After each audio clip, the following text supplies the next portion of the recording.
MVP, they had a better team composition. You had all that you could ask for inside of the Chaos Storm and inside of the Gravity Field, right? The only other, AP mid laner maybe that you could want against a Galio in terms of canceling him would maybe be like a Kassadin or something of that nature, but that's not going to be as good as a Victor. So MVP, I still feel like they had the better team comp, but they didn't run it to success, and now they're the ones on the red side being forced to ban the Syndra, and they might ban the Galio too. There's also a ban against Ian. The Varus coming out, so pretty understandable. Should see a Nidalee ban here any second now, just because that champion has been Victor banned 100% with one exception. We had that game yesterday that didn't make a whole lot of sense. So when it comes to the bans here, relatively understandable. But like you said, it'll be interesting to see whether or not MVP commit to the Galio ban, just to take that unexpected pick away from Faker. Yep. Then it's a Rumble for Prophet. Did you feel like his Rumble was really something that was too difficult to deal with? Well, it's just one of the matchups that enables you a way to actually bully Poppy to a point where there's very few instances until she hits 3 or 4 items where she does start bullying you. And that's a very big difference comparatively to Jace or so, where Poppy can really start taking it to Jace just after she completes her Sunfire Cape. And there's the Nidalee ban by SK Telecom. Both of their junglers really incapable of playing that champion, even though Bengi did have a performance on it at Worlds in the finals that was pretty good. It's not a champion that they are very comfortable with. All right, so it's gonna send us into picks with our final ban, like you said, being that Olaf. Some jungle attention, but what's the first pick gonna be for SK Telecom? Galio's still on the board, but the Rise hovered over first off the bat. This is what is most interesting to me, because, I mean, Rai is not a champion without his counters, but as one of the best mid laners still available after these incoming bans, what do you think about Rise as a first pick for SKT? Rise right now has some pretty good matchups in mid lane, and he's not a bad champion by any means, and certainly one of the more oppressive mid laners if he does happen to get ahead. And so Faker on Rise is always a treat to see. Oh, MVP hovering over the Galio. I hesitate to see if that'll be locked in. Maybe this is one of the unique situations where MVP was preparing the support Galio or the mid lane Galio all along, and Faker just beat them to it by a game, but wouldn't expect to see that locked in, and they're going to swap it up to what could be the lock-in on this lane. This is what I call the revenge lane, because they get to do to SKT what SKT just did to their duo lane in the end. Swapping it around, it's going to be a Poppy and Ashe for MVP. So there's Ed getting his Poppy yet again. It's probably his most comfortable champion right now, so he's always going to feel happy to manage to get that champion. And the Ashe being picked preemptively, definitely again soft counters. Any Jhin or Caitlyn attempts. Hovering the Vayne, I think if there was any champion for Bang to try to pull out here in the end that would make him get subbed out for the next game, Vayne might be it. It's actually interesting. We were watching SKT walk in, and they brought aiming with them, so was really hoping that maybe we saw that substitution. Either way, it's not going to be a Vayne pick. But hovering over the Zac as well. Now, I mean, talking about hovers is probably not necessarily super impactful, but that's kind of what I felt about the Galio pick there towards the end of last game, and it wound up getting locked in. So just trying to look at the possibilities coming their way. For the jungle role, we actually talked about how important that was going to be, because it might be one of the lanes that MVP were going to do the best in because of how strong Beyond looked last season. Now, this time around, SKT have already secured one of, if not the best jungler left over. Yep. So Bang going to be on that Elise pick with Bang piloting the Jhin. And I mean, so far the team composition is just pretty standard, whereas if we look at MVP, again, they were just hovering the Galio, and now they hover the Malzahar and the Zyra. So Ashe Zyra coming out potentially for MVP, and that is one of the stronger bot lanes currently existing in the meta. Karma, however, still available for SK Telecom. Wouldn't be surprised if they actually pick that up. Alternatively, Tahm Kench does seem to be very good, as Ashe and Malzahar are locked in for MVP.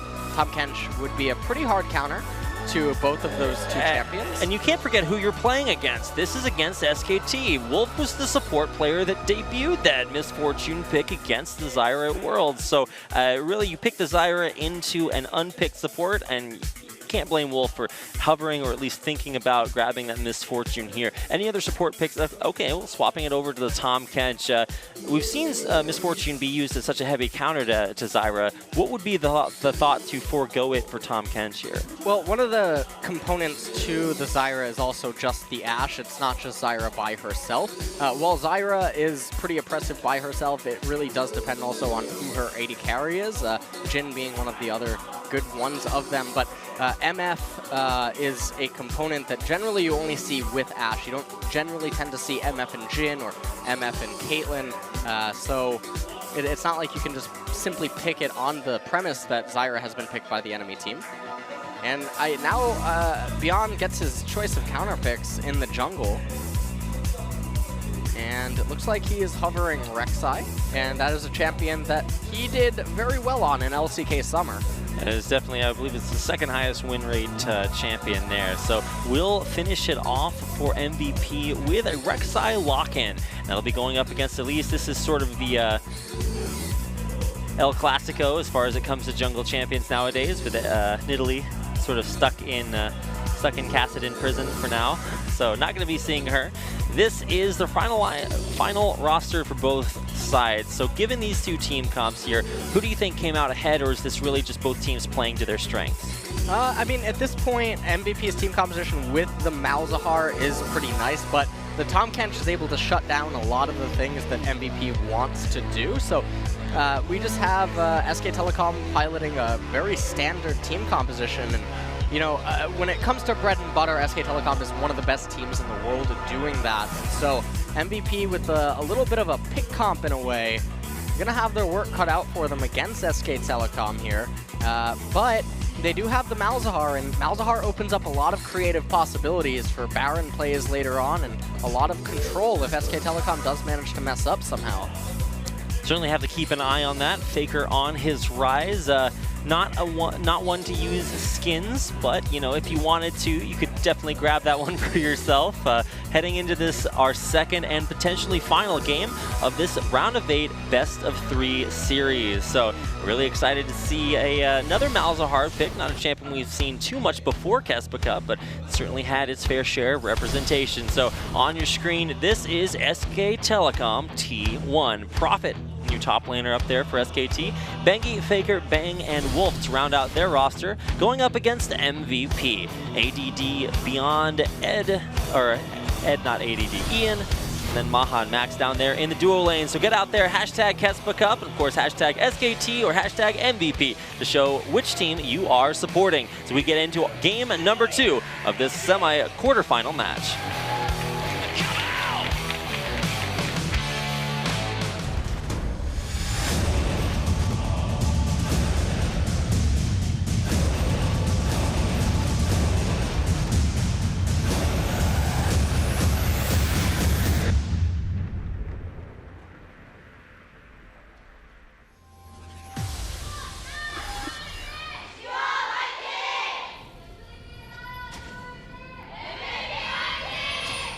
As the crowd cheers, I am still trying to figure out what a semi-quarterfinal match is. We're going to get into it. It is the round of 8.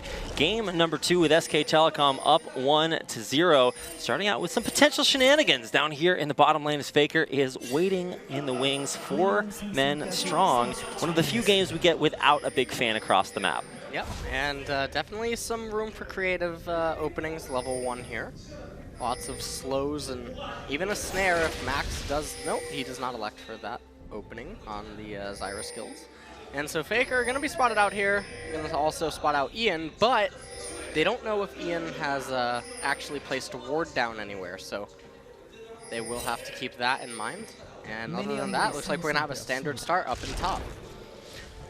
So keeping an eye on at least the jungler so far, Bengi is on his Elise and Beyond on a now manaless jungler. So going to be interesting to see how these routes shape up. So what should we really expect to see from both of these junglers starting on their respective sides? Well, the problem is if you look at MVP's team composition, they don't really have a way to kill anyone except in bottom lane, because Malzahar is not going to deal any damage early on. Poppy not going to really have a way to kill Trundle early on, unless Trundle really overextends. So Beyond basically just going to be looking to play control and support for his team, and if he can find a kill in bottom lane, then he's certainly going to want to do that. But Ian might be handed the blue buff, and that actually is going to help him a lot in punishing Faker's rise here in this matchup. All right, so that will be one example. Faker, though, will place a ward just to see exactly what's going on and get any additional information that he can. Level 2 hit there first for Faker as he shoves the wave into Ian. So we'll see if that's not going to be what makes the difference there, although I think Faker in his round of 12 match actually did wind up getting a solo kill between his level 2 and 3 power spike, so certainly a lane to keep an eye on. And a little bit of trading happening. Oh. Missed by Bang right there. Subtle little dodge will avoid getting locked down by that deadly flourish. And you were actually mentioning, no kill potential here unless Prophet really messes up. But Ed in his Fomos interview a couple days ago actually mentioned that that's a lane that can be a skill matchup. But here comes Rek'Sai up to top. Yeah, this actually was a pretty big mess up by Prophet. He's going down. Oh my goodness, too far out and beyond. Pulls Yankos, grabs that first blood for his team, or at least helps them take it out. Nice enough, though, to hand it over to Ed, thus nullifying my analogy. But great positioning up there and committing the cardinal sin you mentioned earlier. Yeah, and now because of that gank up in top lane, as you can see here, Bengi knows that, hey, I can actually come in and steal the blue, and there's no way to really kill Faker, as Beyond does not have his flash available, and he's running over to blue. He's going to get there not in time, but they probably will now know that, yes, Bengi is indeed there. Yep, the status Prey Seeker running through the blue and not picking anything up. So returning to this top lane, beautiful gank by Beyond. Yeah, so Beyond basically came up here. Prophet extending too far forward. We didn't get to see it in the replay, but he chased Ed back to the very top of the edge of the map, touching the trees at the very top. And because of that, that was too far forward. And speaking of which, overextension, Ian a little too overextended, having to trade both summoners for Bengi's flash. Good trade out there, and of course Faker sort of reaping the benefits of his jungler heading towards the mid lane, taking out his opposing mid laner's summoner spells, and now just content to farm there at the turret. So with no summoner spells there for Ian and double up for Faker, definitely a lane to keep an eye on as now Beyond making his way down to the bottom half of the map.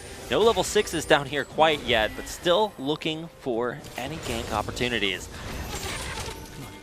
And right now, okay. He elects out, apparently. That is the unsuccessful gank towards the bottom. Now, we talked about the summoner spells being down in the mid lane, and without anything going on the bottom half of the map, what do you think is the real purpose of Bengi spending so much time helping Faker out here in the mid lane? Right now, Ian is a little bit pressured underneath this turret, as doesn't have a very good, reliable way of farming this wave out. And now Bengi going to get some vision around mid, and basically it's all about pressuring Malzahar early on, and Faker with a little late of a recall. Generally, Rises do want to recall sooner to get that Tear of the Goddess, but he's still going to be able to pick up Tear and Boots nonetheless, and just some trading happening up there in top lane, and not really much is happening, so expect nothing to really happen also until Ian hits level 6, or when Ed hits level 6, maybe we're going to see some fireworks fly from Beyond.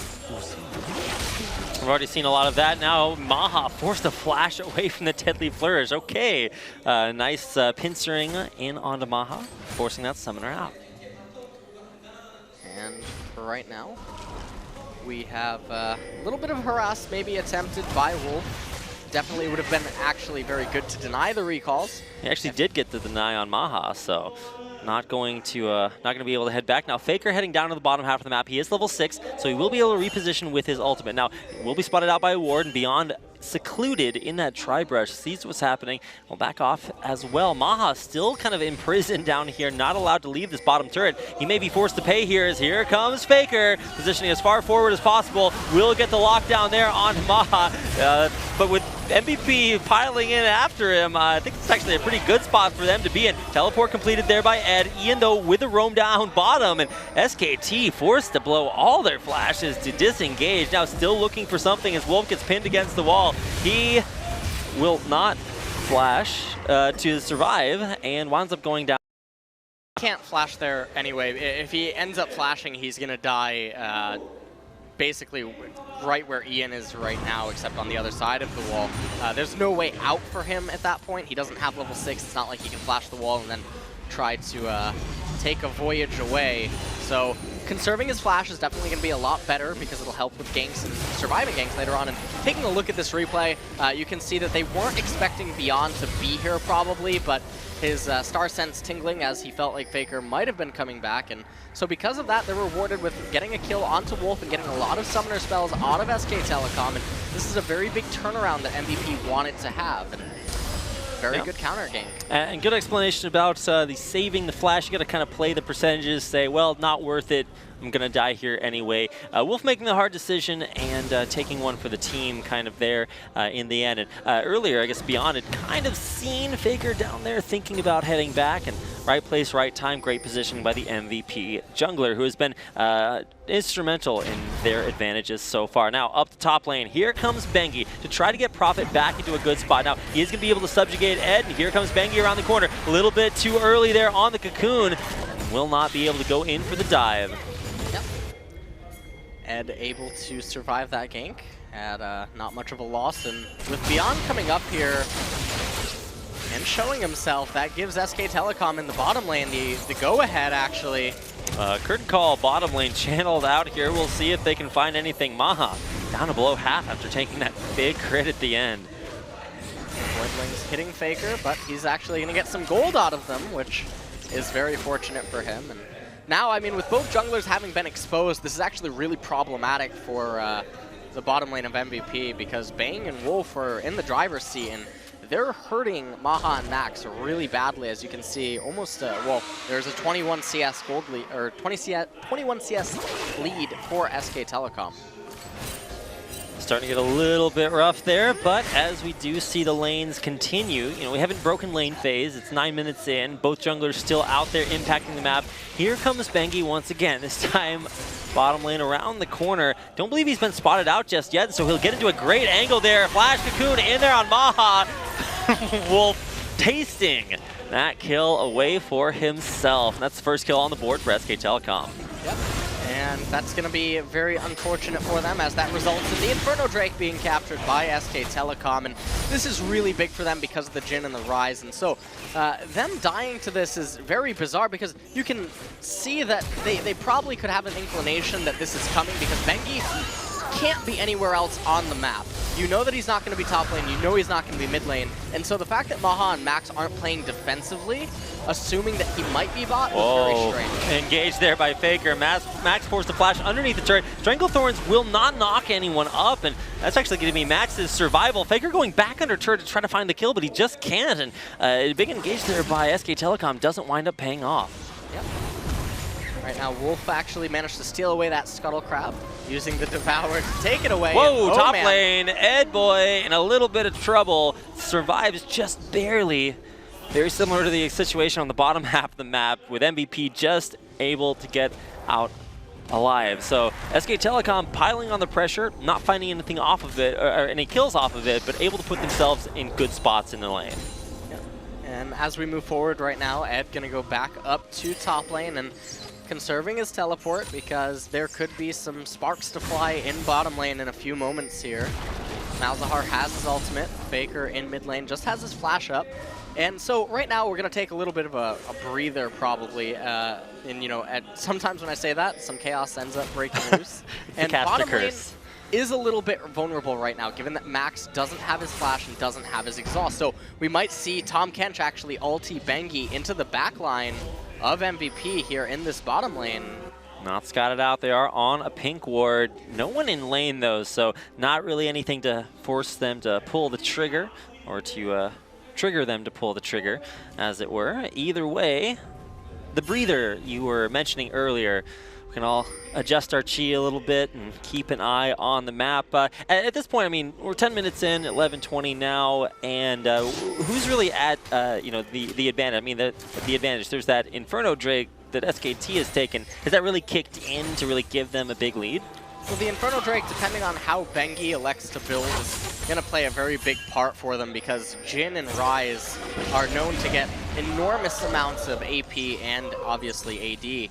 And so Bang is going to benefit SKT from still that. don't know that Beyond is down there. And instead, we're going to focus on the mid lane as Ian does escape just barely away from Faker, who's going to rush just as far as he can to try to grab Ian and Beyond, neither one of them falling prey to it.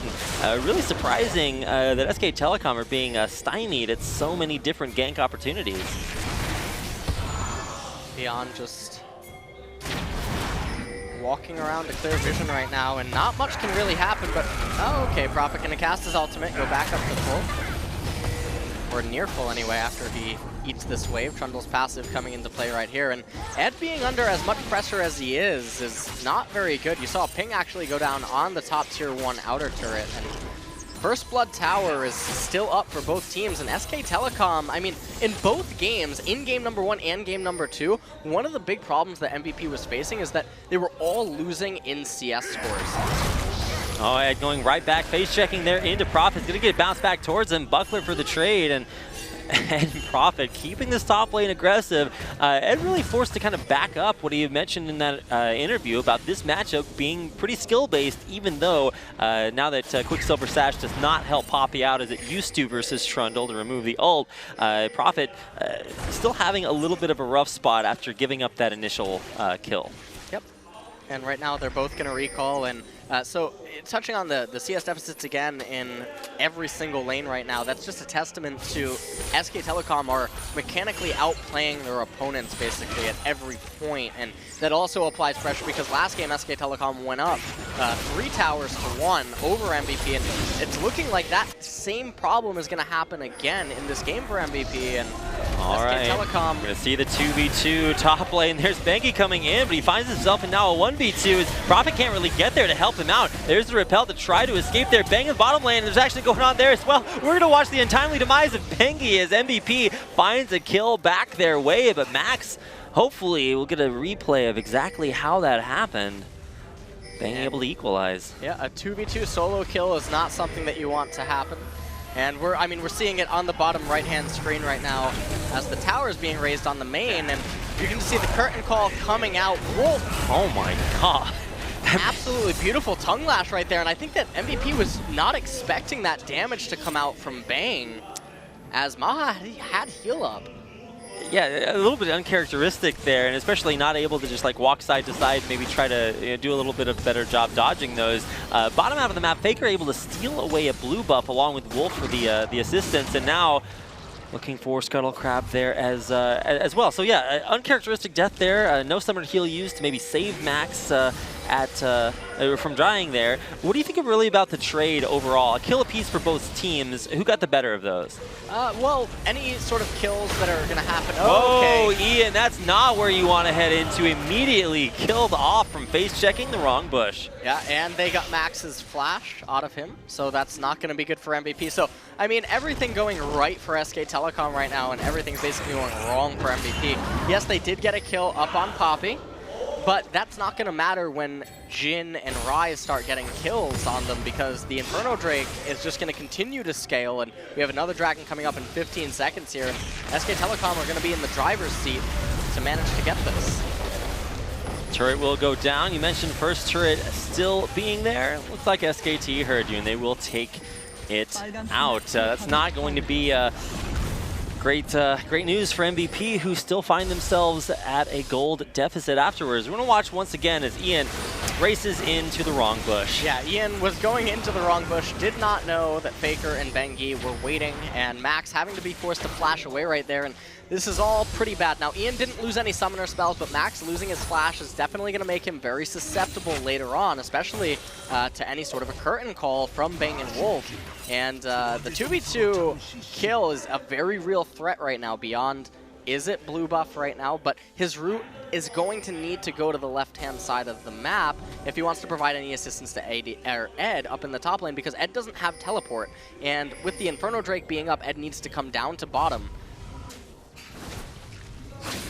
Keeping an eye on it. Ed definitely needed down here, like you mentioned. The Inferno Drake started out, and this would be Inferno Drake number 2 to an SK Telecom team that can definitely scale insanely well off of it. No assistance there, and the Ed that was required is got his hands full top lane with Prophet, who even after being punished for going over aggressive previously, not afraid to go right back on it. And here comes Faker to help him out. Now trying for the Poppy counter on the rise. Faker able to dodge it with an immediate flash, and not the counter it needed that time. It's Faker to come up with his first kill of the game. Yeah, and now that's going to probably be top tier 1 turret falling, and this is really problematic as Prophet is just super far ahead. And you can see that interaction right there actually a little bit weird. You would think that Ed's ultimate would have been canceled, but nonetheless, SK Telecom able to pick up this kill, and they'll be rewarded with the top 1 tier 1 outer turret.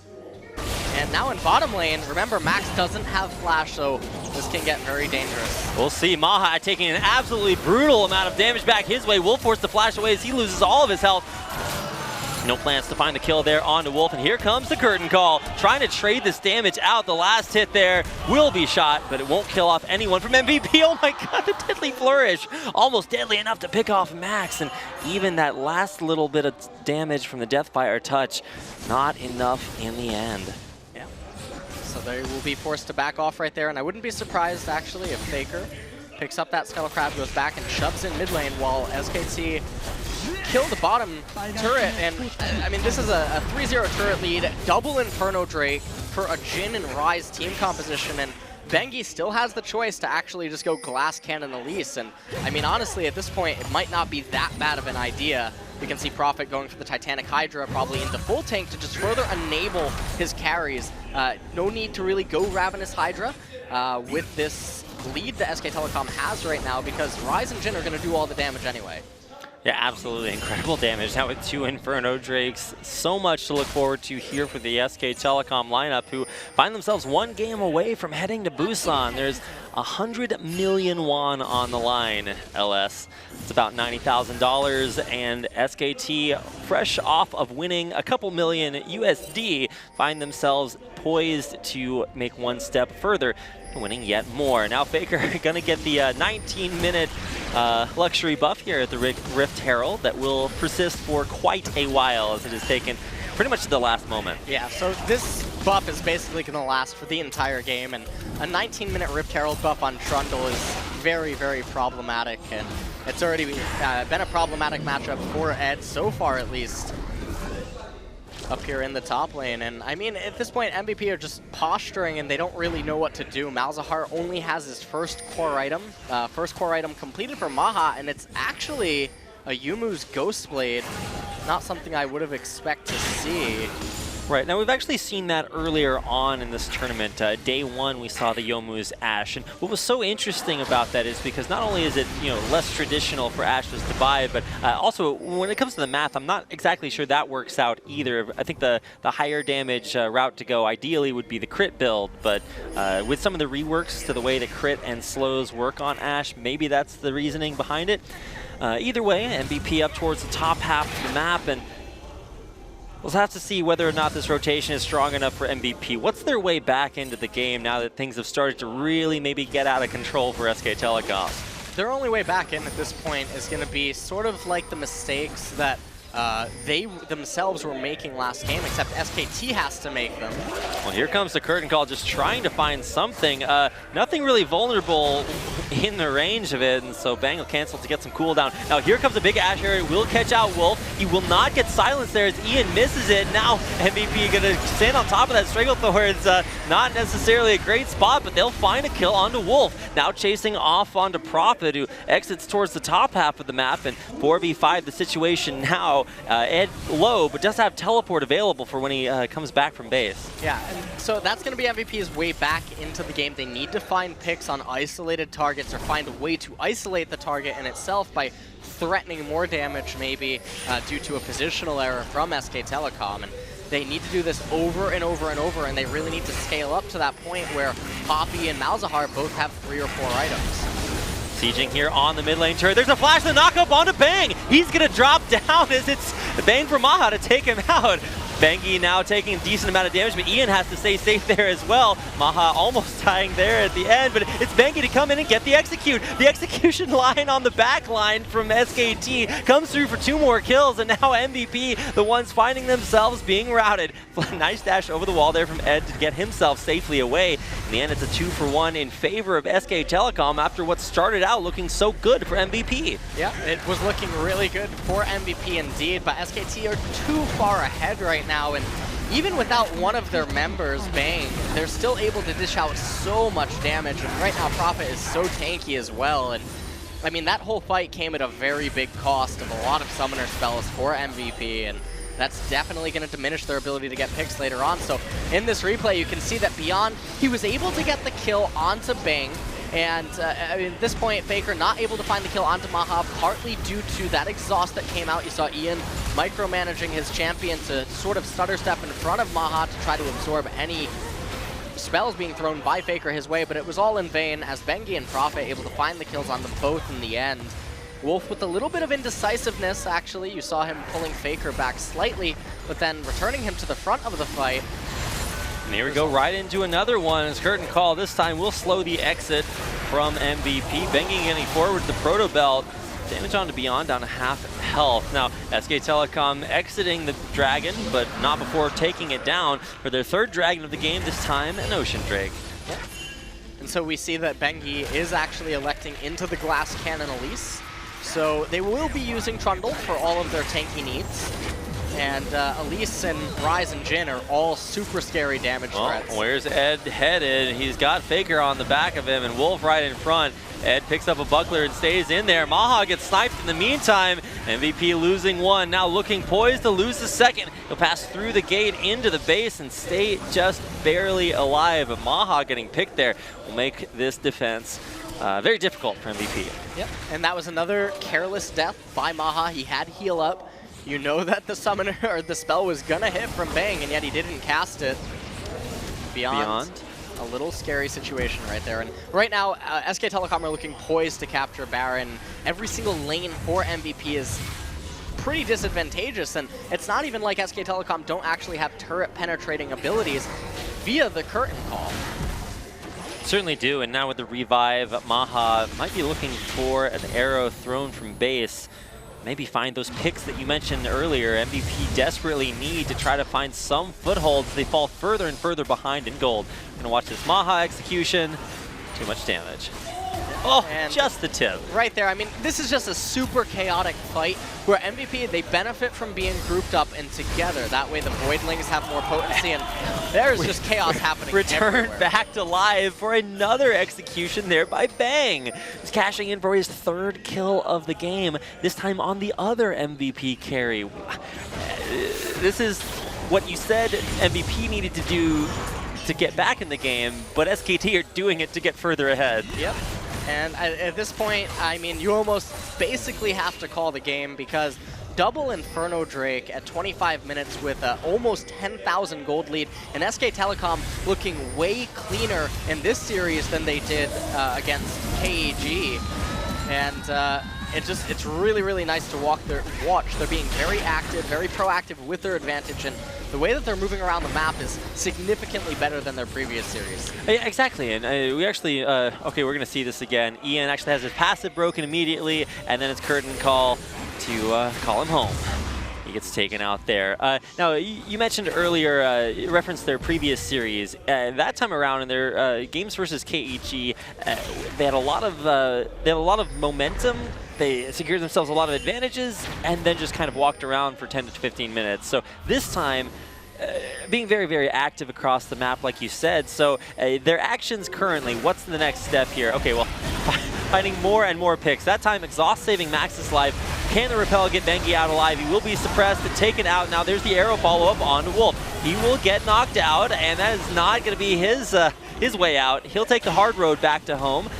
Taken out, so it's a almost kill there onto Bengi. He narrowly survives, and so in the end, it's only 1 pick for MVP. But is that the kind of picks that they need? Well, it is the type of picks that they need, but they're going to need to do that about 10 more times if they want to get back into this match. And Right now, Void Staff just got picked up for Faker, so his ability to shred through Beyond and Ed just got significantly better. I mean, Dragon gonna be coming up in probably around 2.5 minutes now, and that's likely to go over to SK Telecom as well. And you just have to wonder, when are they finally gonna get Baron? Oh, and here comes Faker getting out of dodge with a flash over the wall. Beyond getting a little bit slowed out there at the end of the curtain call. The knock up there onto Bengi. He might be the next one to fall, and he will. Well, Bengi stepping too far forward, not having his flash. And as you can see now, Dragon going to be spawning in about 1 minute and 50 seconds. And MVP, they are finding picks, but the problem is they need to keep doing this over and over. And it's significantly easier to make the picks when Wolf is not around to devour his own teammate, to save them from the suppressions or the stuns or snares that MVP have a lot of. They certainly do. MVP, off of those 2 picks, will be able to find themselves their first turret of the game there in the mid lane. Faker, in the meantime, top lane pushing that down. But, I mean, MVP at least kind of taking your advice and finding little tiny advantages, not allowing SKT to get away with too much. Right now, MVP going back into a 1-3-1 type of style, and this is mostly enabled due to the fact that Ryze, via his ultimate, able to join his team at a moment's call, and Prophet looking like he'll probably actually get this turret. Iceborne Gauntlet procs plus the Rift Herald, able to assist him in raising that structure pretty quickly. Beyond not going to get here in time, and I mean, the next step here is to have Prophet stay in bottom lane, and then basically bait out a Baron, because it's very unlikely that MVP is going to be able to win any sort of a 4v4 fight without Ed present. Well, there's Ed and Prophet content to be the immortal combatants locked in an eternal struggle down there. We'll see who comes out on top as we do finally get a chance to watch that. It is the Prophet show. As he is taking it to Ed, who's forced back underneath his base turret. MVP doing a decent job trying to survive and defend their upper turret as SK Telecom content to walk back between that mid lane and top. All right, well, Ed actually gets solo killed. Okay, surprise! Maybe he will think twice about saying that no top laner is good against Poppy. Well, Prophet Strundle has been phenomenal against him in this series. He did say it depended on the player, and as SK Telecom go towards Baron, we're about to get a replay of exactly how that happened. The subjugate and a flash to dodge the Poppy ult. Beautifully well played there, and it does depend on the player. Prophet, too good. Beyond now going for a Baron steal. Arrow coming forward. Beyond dropping way too low. Faker in the front line to take it down. He's going to get a flash in! There's the steal for MVP! They take it away!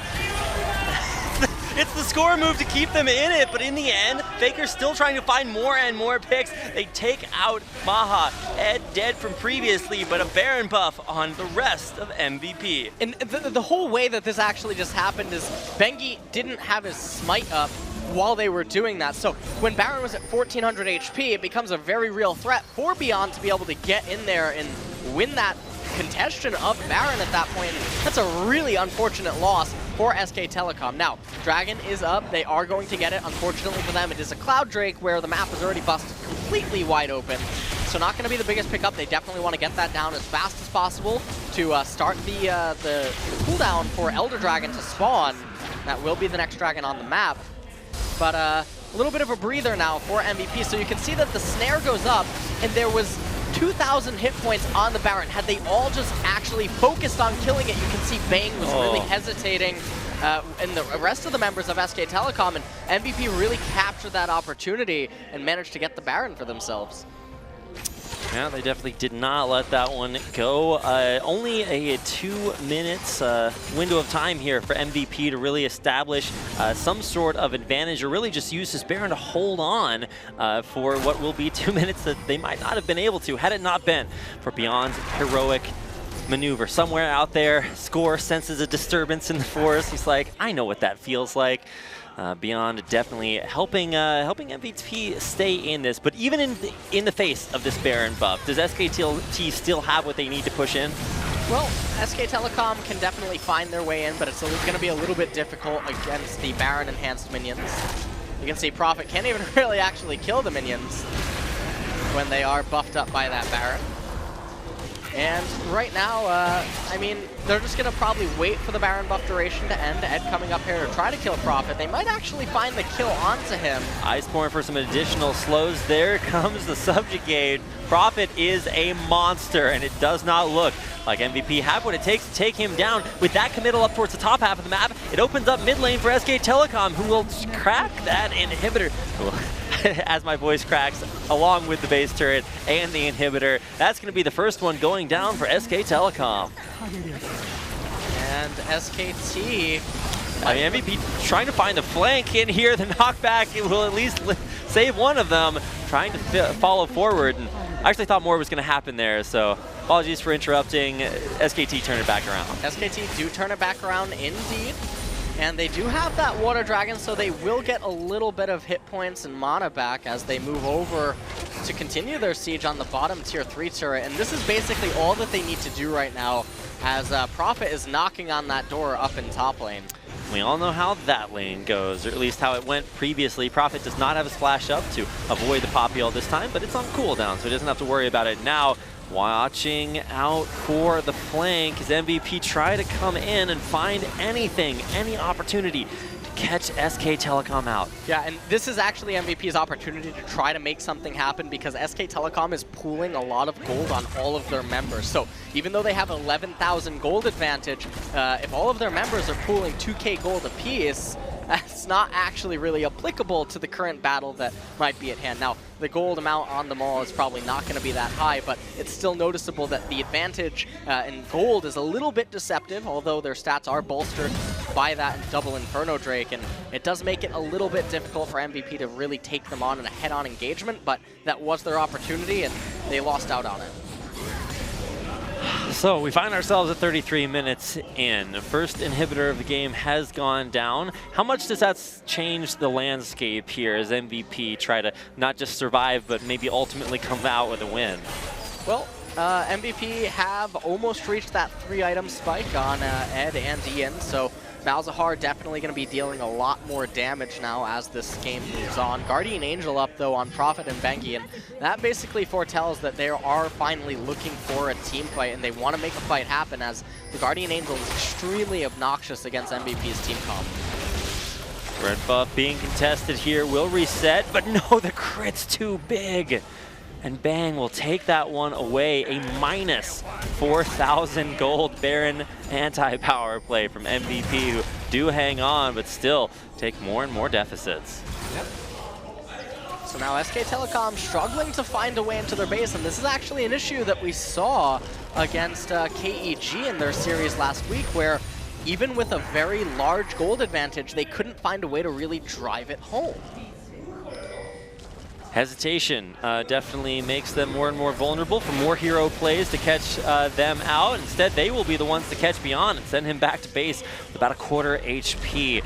Pressing forward and not one, but 3 lanes here as SK Telecom look to collapse here on this upper turret. Maha and Max and Ian up to try to defend, but they will not be successful. Arrow thrown out there. It will miss Bang just barely. He does cancel his ultimate as now Beyond Beset will be forced to back off to the Nexus turrets. Ian a little bit caught out there as the inhibitors start to fall. Prophet crushing the bottom one right now as we speak, getting in onto it. Instead, he opts to rejoin SK Telecom, who push in onto the Nexus. Little bit by little bit, Faker taking pot shots at the one Nexus turret. This will be the fight for MVP to try to hang on. Beyond takes the brunt of the damage there. Stranglethorns won't find any knockups there. Prophet jumps forward for a kill onto Beyond, and it's going to be Bengi, the first one to drop. Guardian Angel to revive him.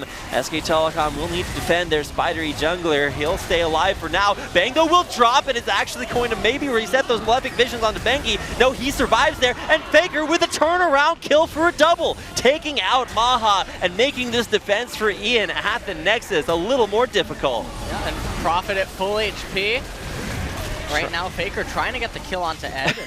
And this is a super extended fight. This is actually the longest fight. That's why I kind of turned it back over to LS for the color play-by-play. This is the fight that never ends, and finally it looks like we will get a breather. SK Telecom unable to finish the game, so stalwart defense there.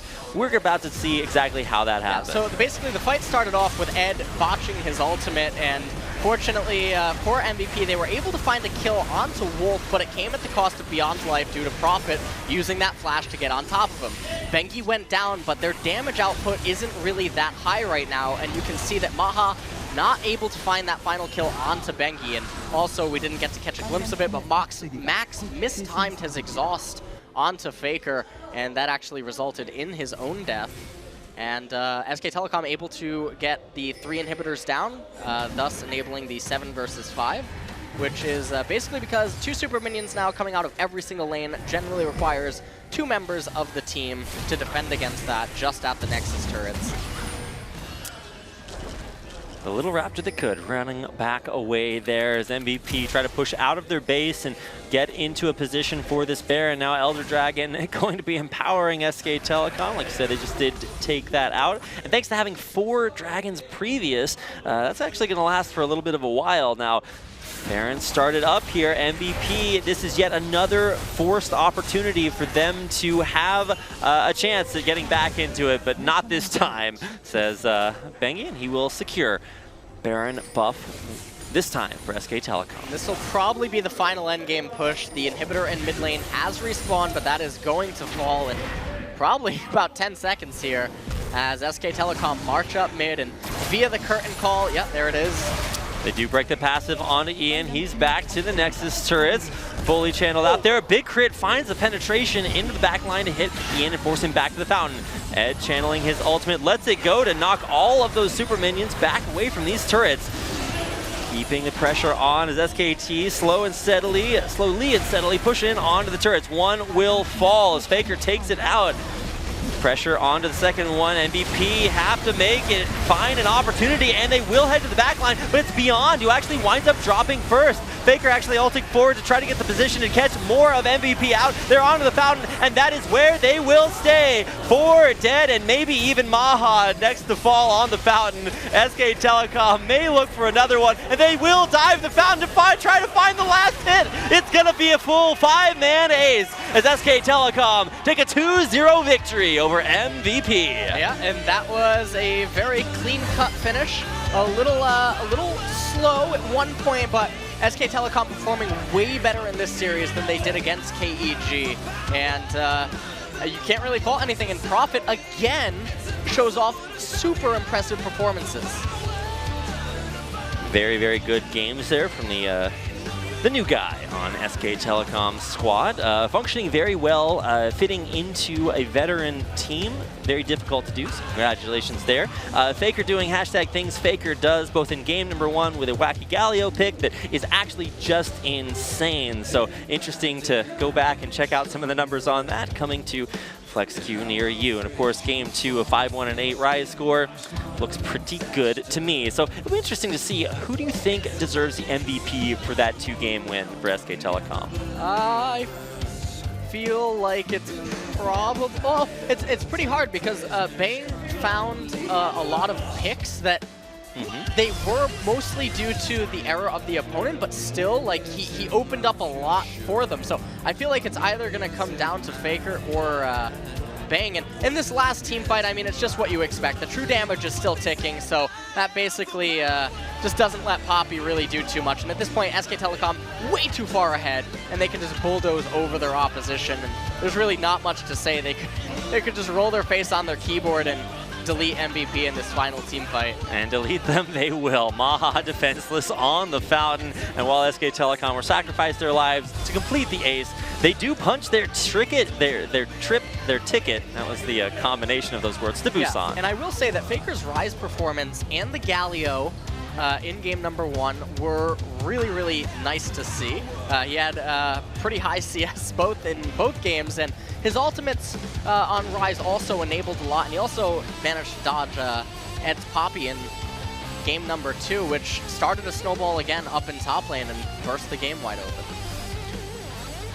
Now it's going to take us into our MVP interview. First, we're going to remind you of our next set coming up. It is the Rocks Tigers facing off against the Jin Air Green Wings, so stick around for that. And here we go. It is an interview with our MVP. It is the mid laner for SK Telecom T1, Faker.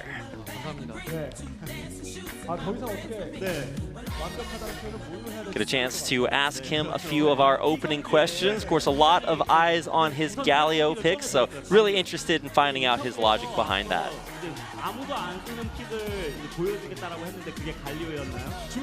So previously, you said you wanted to introduce a pick that people may not have seen before. Was Galio that pick? Faker's saying, I've been preparing Galio for a long time until this point, but until this point, I never got a chance to play him. So I honestly believe that every champion is good. I don't believe that there are bad champions. Even picks like Nunu, I think, are really good. So some strong words there about design from Faker.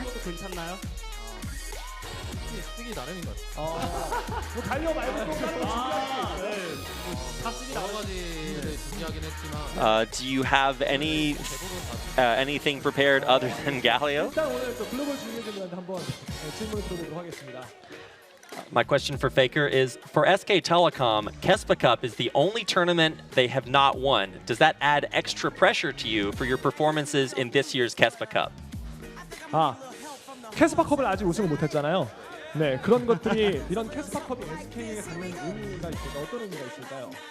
뭐 KeSPA 컵이 저는 유일하게 우승을 못하긴 했지만 And Faker is saying, although this is the one tournament that we have not won, I think this is more about giving consistent performances and performing our best in every tournament. And Faker saying, I think every tournament is actually pretty equal in value.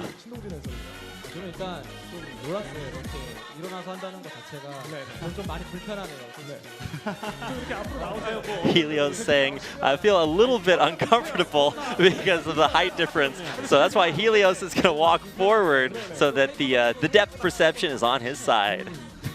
Saying, Faker, you're actually a bit taller than I thought you'd be. So the question here by Helios coming in for Faker.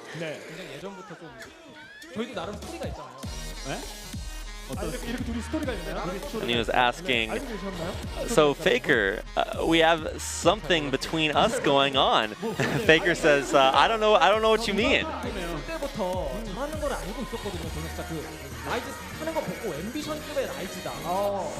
Helios saying, as soon as I saw your rise way back when, I knew you were as good as Ambition way back in the day. And Helios at bragging rights saying that he added Faker onto his friends list first. Meanwhile, Faker saying, actually, I don't think Helios is on my friends list. Helios saying, it's not my fault. I'm sorry, but my head coach told me to get rid of you. So, you know, hopefully they'll get to add each other back on their friends list soon, and a nice handshake to each other's no hard feelings. The lesson of the day, the one who is better at gaining it is the older one. It demands respect. So referencing our next match, will it be Rocks or Jin Air? What does Faker think about our next matchup?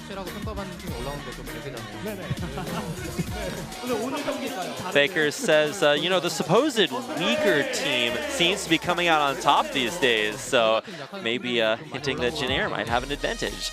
So Faker saying, you know, there's a lot of weak teams like SK Telecom that, you know, are making it to the top of tournaments. So yeah, he expects good things to come in their next match and in the future matches to come.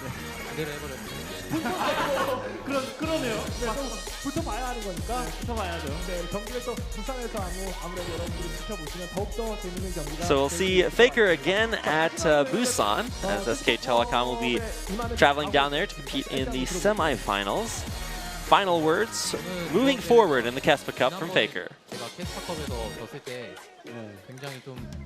아쉬움이 있었어요. 그래서 이번에는 Faker saying, I was really disappointed when we were eliminated from the KeSPA Cup last time. 부산에 갔다가 So I really want to win this KeSPA Cup. 네, 그게 너무 아쉬워서 Last time we went to Busan, we were only there for a couple of days. So this time we're down in Busan for a little bit longer.